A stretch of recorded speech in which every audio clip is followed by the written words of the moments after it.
ब्रह्मानन्दं परमसुखदं केवलं ज्ञानमूर्तिं द्वन्द्वातीतं गगनसदृशं तत्त्वमस्यादिलक्ष्यम् एकं नित्यं विमलमचलं सर्वधि साक्षिभूतं भावातीतं त्रिगुणरहितं सद्गुरुं तं नमामि. शाश्वत आणि सनातन गुरुपीठ भगवान दत्तात्रेयांचे सर्व पूर्णावतार माझे सद्गुरू डॉक्टर गुरुनाथ विश्वनाथ मुंगळे आणि आपण सर्वजण यांच्या चरणी सर्वप्रथम मी नतमस्तक. आज साधकांच्या आयुष्यातला सर्वोत्तम दिवस किंबहुना आयुष्य बदलणारा दिवस, तो दिवस म्हणजे गुरुपौर्णिमा. गुरुपौर्णिमेच्या पूर्णचंद्राचं महत्त्व आणि पूर्णत्वाचं महत्त्व सद्गुरूंनी वेळोवेळी सांगितलं. अनेक गोष्टीतून अनेक संदर्भ देत अनेक गोष्टींच्या पुराव्यासहित सद्गुरूंनी सांगितलेल्या गुरुपौर्णिमेचा सुंदर अर्थ ऐकणारे कधीच विसरू शकत नाहीत. सद्गुरूंच्या सहवासातल्या त्या गुरुपौर्णिमा या काही वेगळ्याच होत्या. कारण तो दिवसच उजाडायचा इतक्या प्रसन्नतेने आणि इतक्या उत्कट भाव विश्वानी, असा काही तो दिवस फुलून जायचा की हेच का ते आपण, असं वाटायचं आणि असा संभ्रम मनात निर्माण व्हायचा. कारण त्या दिवशी असलेला भाव हा काही वेगळाच, आणि हा भाव वाढवण्याचं सामर्थ्य जर कशात होतं तर ते होतं सद्गुरूंमध्ये. कारण त्या दिवशीचं सद्गुरूंचं तेज डोळ्यांनी बघावं, कानाने ऐकावं, बघावं, बोलावं, ऐकावं की नुसतंच मान खाली घालून शांत बसावं आणि त्या अमृतरसाचं पान सर्वांगाने करत राहावं, हेच कळायचं नाही. प्रत्येकाची मनं प्रसन्न आणि फुललेली, जणू काही आपला तो वाढदिवसच आहे. अशा उत्साहात, अशा आनंदात गुरु माझे आणि मी गुरूंचा, असं एका शिष्याने म्हटलं. त्या वाक्याचा अर्थ प्रत्येकाच्या मनात जणू भरलेला, माझे गुरु आणि मी गुरूंचा. हे जे वाक्य, हे अमृत बोल प्रत्येक साधकाला असं काही प्रफुल्लित करत होते. त्या दिवशीचं सद्गुरूंचं तेज काही वेगळंच. सुंदर हार, त्याच्यानं घमघमाट, त्या हाराचा फुलाचा टवटवीतपणा मोठा की सद्गुरूंच्या भोवतीची आभा जास्त प्रसन्न आहे. त्या हाराचा सुगंध जास्त आहे की तिथं कोंदाटलेलं गुरुतत्व असं काही आपला सुगंध सगळीकडे पसरवते, हेच कळायचं नाही. गुरूंकडे पाहू तर दृष्टीला ते तेज पेलायचं नाही. नजर खाली घालावी तर वाटायचं की गुरूंचा कृपाशीर्वाद जणू काही आपल्या सर्वांगावर मुरतोय, पसरतोय आणि आपल्याला एक जणू सुंदर पांघरून घातलंय असं वाटायचं. तिथं आलेला प्रसाद हा प्रसाद न राहायचा तर प्रत्येकाला तृप्त करणारा असायचा. कुठल्याही गोष्टीचा साठा करायचा नाही, ही सद्गुरूंचीच शिकवण. येणारा प्रसाद येताना जसं काही भूमीमध्ये एक दाणा पेरला तर अनंत कणीस, अनंत दाण्याने भरलेलं कणीस ती आपल्याला देते, तसंच जणू व्हायचं. येणारा घेऊन यायचा तो प्रसाद, पण जाताना घेऊन यायचा त्याच्या 10 पट मोठा सद्गुरूंकडचा प्रसाद. कारण जे येईल ते भरभरून मुक्त हस्तानी सगळ्यांना मिळावं, सगळ्यांपर्यंत पोचावं, सगळ्यांच्या मुखी तो प्रसाद जावा, ह्या भावनेनी सद्गुरू भरभरून तो प्रसाद वाटत राहायचे. आणि तिथलं असलेलं असं ते एक प्रसन्न, सुंदर, आनंददायी वातावरण. ना तिथं चिंतेला थारा होता, ना तिथं कुठल्या यातना होत्या, ना तिथं कुठल्या कमीपणाची जाणीव होती, ना तिथं कुठलं दैन्य होतं, ना उद्याचा विचार होता. तिथं होती फक्त एकच गोष्ट, म्हणजे आपले सद्गुरू आणि तिथं असलेलं सद्गुरूंचं चैतन्य. ह्याच 2 गोष्टींनी झळाळून उठणारे ते गुरुपौर्णिमेचे उत्सव. मग कधी मानकरांच्या पाषाणमधल्या ध्यान मंदिरात, तर कधी राहींच्या अहिल्यानगरीमध्ये वरद दत्तात्रेयांच्यात, तर कधी सद्गुरूंच्या 2775 एवॉर्ड या गायत्रीमध्ये. अनेक गुरुपौर्णिमेचे उत्सव झाले. अनेक गुरुपौर्णिमा उत्साहासारख्या सजल्या आणि आत रुजल्या आणि त्या गुरुपौर्णिमेच्या आठवणी आज काढताना सुद्धा मन इतकं प्रसन्न होतं की जणू त्या वातावरणात आपण आहोत. तो आनंद, तो शिडकावा, ते थंडावा, ते आश्वासन, ते उबदार गुरुतत्व, ते आश्वासक बोल, हे सगळं आजही जसंच्या तसं सगळ्यांच्या मध्ये उतरलेलं आहे आणि पसरलेलं आहे. सद्गुरू सांगायचे. गुरुपौर्णिमेचं महत्त्व सांगताना गुरुगीतेतले एक सरांची अतिशय आवडती हे होती की न गुरोरधिकम न गुरोरधिकम न गुरोरधिकम न गुरोरधिकम शिवशासनत शिवशासनत शिवशासनत शिवशासनत. गुरुगीता सरांची अत्यंत आवडती. त्याच्यामध्ये मग आपले विकल्प 4 वेळा का म्हणायचं? एकदा म्हणलं न गुरोरधिकम तर चालतं ना, गुरूंपेक्षा श्रेष्ठ काहीच नाही. याच्यावरही एकदा गुरूंनी मिस्किल टिप्पणी केली होती की गुरूंपेक्षा मोठं काय आहे? न गुरोरधिकम न गुरोरधिकम, पण गुरूंपेक्षा मोठं काय आहे? तर शिष्याचं गुरूंवर असलेलं प्रेम हे सर्वात मोठं आहे, असं सद्गुरूंनी ठाम सांगितलं होतं. आणि मग हे 4 वेळा का? भगवान शिव प्रत्यक्ष सांगतात की गुरूंपेक्षा मोठं काही नाही, पण 4 वेळा का? का तर मन, बुद्धी, चित्त आणि अहंकार या 4 स्तरावर ते ठसलं जायला पाहिजे. त्या 4 स्तरावर त्याचा उदो व्हायला पाहिजे. आणि ते 4 स्तर न गुरोरधिकम असं आवाज करत, असा घोष करत, असा नाद करत उठले पाहिजे, जागृत झाले पाहिजेत. म्हणून 4 वेळा न गुरोरधिकम न गुरोरधिकम. किती सुंदर विवेचन. प्रत्येक गोष्टीचा एक वेगळा असा आयाम सद्गुरूंनी प्रत्येक वेळी दाखवला. झालं असं की त्या दिवशी शियेच्या मामांचा प्रसंग झाला आणि मग प्रत्येकाच्या तोंडामध्ये शियेच्या मामांचंच नाव.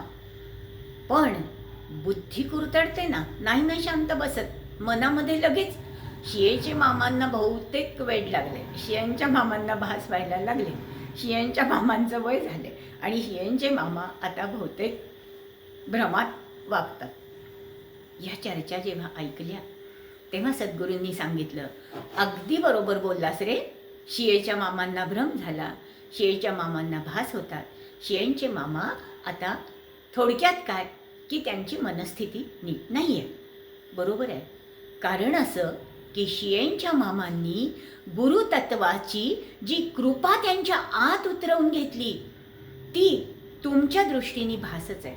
कारण बाहेरच्या जगताला तोंड देताना आणि ज्या गोष्टी आपल्या हातात नाहीत, ज्या आपण बदलू शकत नाहीत, ज्या भोगाव्याच लागतात, त्या भोगताना आत अशी एक ढाल त्यांनी निर्माण केली गुरुतत्वाची की जी ढाल त्यांचं सर्वतोपरी रक्षण करायला लागली. आणि मग प्रत्येक वेळी आपण कसंही वागलो तरी कोणाला कळणार नाही हे भान निघूनच गेलं त्यांचं. कारण आज सद्गुरू जागृत बसलेत.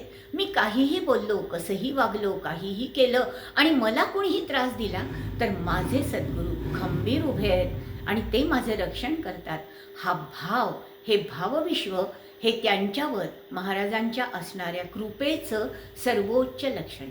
यालाच म्हणायचं गुरुकृपा. ही खरी कृपा. दुसरी कृपा ही वेगळी असते आणि ती लौकिक देते, पण अलौकिकातली कृपा आणि अंतर्मनातला हा प्रवास, अंतर्मनात होणारा हा बदल, अंतर्मनाने घेतलेला चांगल्याचा अट्टहास, अंतर्मनात असणारं सद्गुणांचं आकर्षण आणि अंतर्मनाने आपले गुरु सदैव आपल्या पाठीशी आहेत, आपल्यासाठी ते सदैव आहेत, हे जे आश्वासन त्यांच्या आत होतं, हे जग हे दुसऱ्या कुणाला सांगून नाही कळणार. ते शब्देवीण संवादीजे, त्यामुळं ते तुम्हाला नाही कळणार. तुमच्या लेखी तो भ्रमच आहे. पण ज्याला कळलं तो जिंकला, तो पार गेला, त्याने मिळवलं, हे मात्र नक्की खरं. आणि गुरुकृपेचं सर्वात मोठं महत्त्व जर कोणतं असेल तर अंतर्मनात झालेला बदल. स्वातंत्र्य हा स्वैराचार होऊ नये म्हणून असलेला सद्गुरूंचा अंकुश मनामध्ये असणं हे सर्वात मोठ्या कृपेचं लक्षण. आणि मग ना डोळे वाईट बघतात, ना मन वाहावतं, आणि वाहावायला लागलं तर तिथं बांध येतो तो गुरूंचा.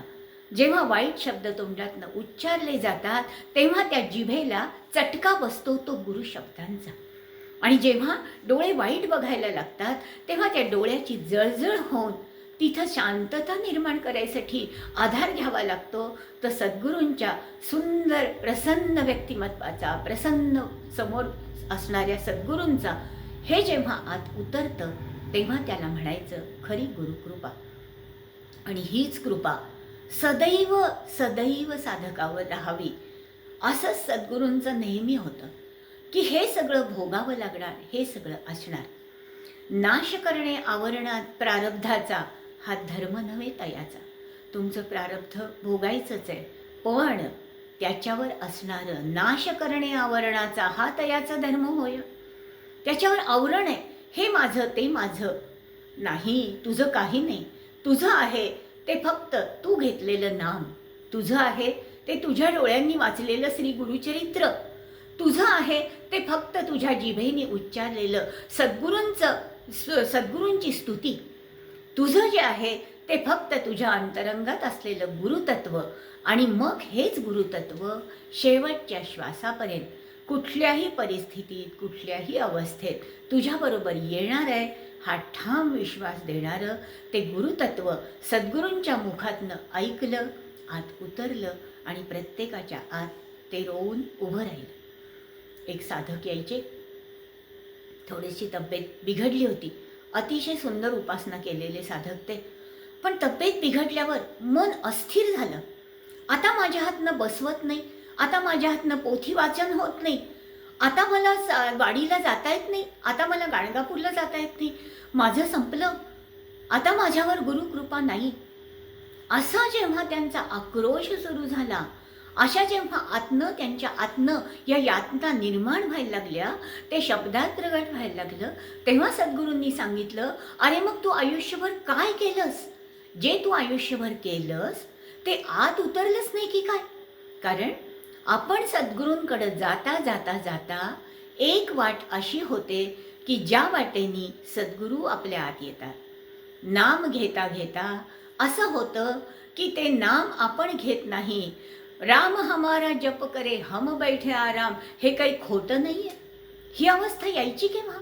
तर रोज तुम्हाला एकच गोष्ट आपण किती काळ करणार? शरीराला मर्यादा आहेत आणि शरीराला त्याचं प्रारब्ध भोगावं लागतं. पण शरीर दुर्बल झालं म्हणून अध्यात्म कधी दुर्बल होत नाही, ते प्रबलच असतं. आणि अशा वेळी ते अध्यात्म अधिक प्रबल होतं, कारण तुमचे अवयव जेव्हा थकतात, गात्र आक्रोश करतात, यातना भोगायला लागतात, अनेक गोष्टींनी शरीर व्यस्त होतं, आधी होतात, व्याधी होतात, मन पडतं. त्यावेळी त्याला आधार देणारे, बघायला येणारे लोक नसतात, डॉक्टरांचं औषध नसतं, कुठलेही उपचार नसतात, मौमौ शय्या नसते. तिथं असतं आश्वासन देणारं, आधार देणारं एकच, म्हणजे आयुष्यभर तुम्ही जपलेलं नाम, तुम्ही केलेली उपासना, तुमच्या डोळ्यांनी वाचलेलं गुरुचरित्र, तुमच्या आत उतरलेली तुमची पोथी आणि तुमच्या प्रत्येक रक्ताच्या कणात तुम्ही आयुष्यभर घेत फिरत असलेलं नाम. न का बोट हलेनात, न का माळ हाताने चालता येईना, पण अंतरी माळ घेऊन तो श्रीहरी उभा आहे ना, तो त्याचं काय? ती माळ अखंड चालू राहणार आहे. भले तुमची बोटं न उठवत, भले तुमच्या बोटांना नसेल ताकद, भले तुमच्या अंगात कुठलीही हालचाल करण्याची ताकद नसेल, शक्ती नसेल, तरी पण आयुष्यभर केलेलं हे सगळं परमेश्वर कधीच काही फुकट घेत नाही. तुम्ही एक पाऊल गेला तो 10 पावलं पुढे येतो तुमच्यासाठी. हे त्रिवार सत्य. आणि हे सत्य जेव्हा आपले हातपाय थकतात, गात्र गलित होतात, देह थकतो, मन विझतं, त्यावेळेला हे सगळं भरभरून पुढे येतं. आणि मग हा खरा कृपेचा उल्हास आणि हे खरं कृपेचं चैतन्य आणि ही खरी गुरुपौर्णिमा साधकाच्या आयुष्यात अशी काही येते, अशी काही झगमगते की त्याचा अंतकाल हा इतका सुंदर होऊन जातो की सगळी गात्र असा काही त्या दुमदुमतात, जयघोष होतो आणि झळकतात की त्यातनं अलगद ते प्राणपाखरू उडून जातं, कळतच नाही. आणि साधक होतो सद्गुरूंशी एकरूप. ही एकरूपता आपण आम्हाला द्यावी, हाच आम्हाला गुरुपौर्णिमेचा आशीर्वाद. सद्गुरुनाथ महाराज की जय.